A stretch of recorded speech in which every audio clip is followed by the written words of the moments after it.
Hello, and welcome to Everyday Creation, the show about living our purpose, lifting our vibes, and expressing our creativity for the highest good.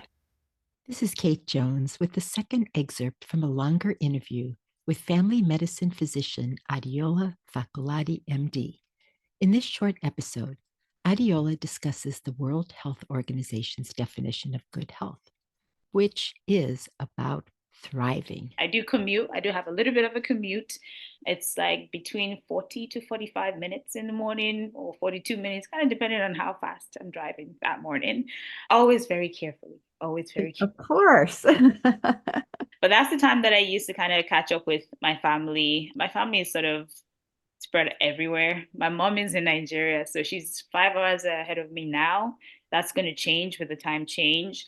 And then my sisters, they're in Canada, different parts of Canada. I'm in the same time zone with one of them, different time zone with the other one. But usually on my commute to work, I sometimes catch up like with my sisters. I call my mom. I listen to NPR. I love NPR. I listen to podcasts. Lately I've been listening to your podcast. There's always something to do. I listen to audiobooks, so it's not bad. It is not bad at all. It's over before you know it. So And some articles that I've glanced at, I haven't actually read the whole articles, but they say that actually commute is good. So you have a little time to lead up to work and also to kind of come down from work.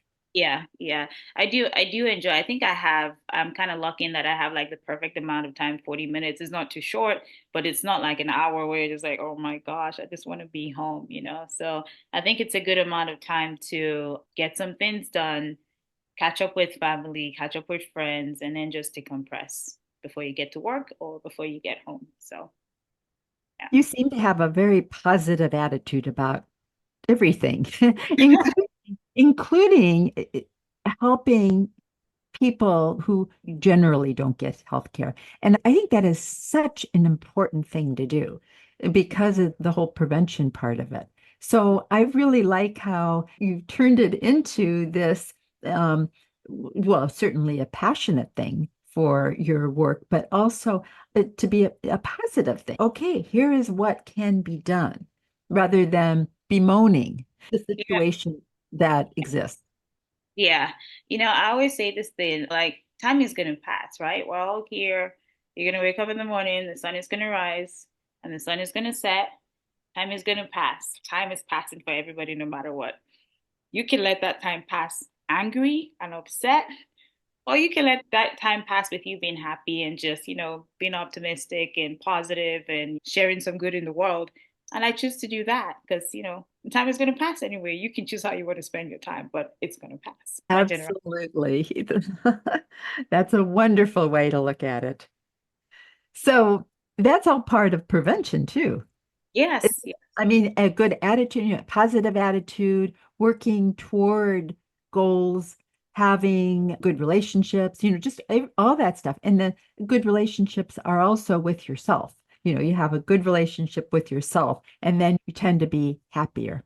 Yes, yes. And honestly, I would say that the relationship that you have with yourself is probably the foundation for the relationship in how you show up in the world and how you relate to other people as well. So your relationship that you have with yourself it's probably the most important relationship you're gonna have in your entire life. And actually when you were talking there, it just took me back to medical school. So one of the first things we learned in medical school was the definition of health. So the WHO definition of health, and I would never forget this because I don't know, it's just one of the first things that you learn, right? They define health as a state of complete physical, mental, and social well-being, and not just the absence of disease. So underline that, and I think it's a really profound statement because I think a lot of times some people can look at health and look at it as like, well, you know what? I'm not in the hospital. I'm not sick, etc. I'm home. I can be with my family, and then that's it. But I think that definition speaks really to thriving and just doing well. And so I really, really, really like that definition of health because you can be okay physically, but mentally not feeling well, not feeling great. You might not have great like social relationships and connections, which is also a big issue in the United States. So you might be abusing substances, etc., and all of that. So I really like the definition of health. So, This is Kate again. If you want to hear more from Adeola, you'll find the other episodes listed in the show's description. Thank you for listening to Everyday Creation, and please share as you wish.